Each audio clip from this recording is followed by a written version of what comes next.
Office থেকে ফেরার সময় কলকাতার বাসে সিট পাওয়া মানে সত্যি ভাগ্যের ব্যাপার। হ্যালো, আমি নিশা, কলকাতাতে আমি রেন্টে আজকে থাকি। আমি সিট পেয়েছিলাম বাসের একদম লাস্টের সিটে। তাই বসে বসে এত খিদে পেয়েছিল যে সবার প্রথমে বাড়িতে এসে এক প্যাকেট ম্যাগি বানিয়ে সেটাকে তারপর একটু রিল্যাক্স হয়ে রান্নার প্রস্তুতি শুরু করলাম।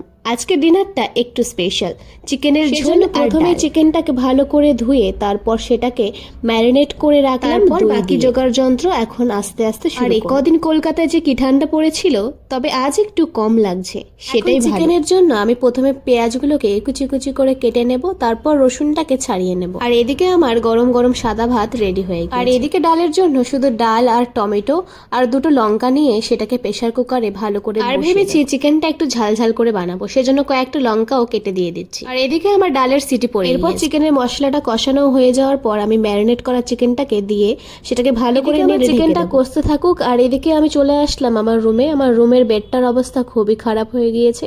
প্রতিদিনের একই রুটিন, অফিসে যেতে লেট হয়ে যায়, সেজন্য খুব তাড়াহুড়ো করে যাই। আর আমার বেডের অ্যাজ ইউজুয়াল এরমই অবস্থা থাকে, সেটাকে আমি ভালো করে আমার চিকেন কষা হয়ে গেছে, তাই 2 টুকরো চিকেন কষা খেয়ে নিচ্ছি। তারপর নিজের জন্য একটু সময়, স্কিন কেয়ার ডান। দিনভর কাজের পর এই ছোট ছোট মুহূর্তগুলোই সত্যি শেষে আজকের পেট পুজো। গরম গরম চিকেন, ডাল আর গরম গরম সাদা ভাত, আর সাথে নিয়ে নিয়েছি পেঁয়াজ আর লেবু। এখন শরীর একদম ক্লান্ত, তাই ঘুমোতে যাচ্ছি। গুড নাইট গাইস, দেখা হবে পরের ব্লগে। Bye bye, take care.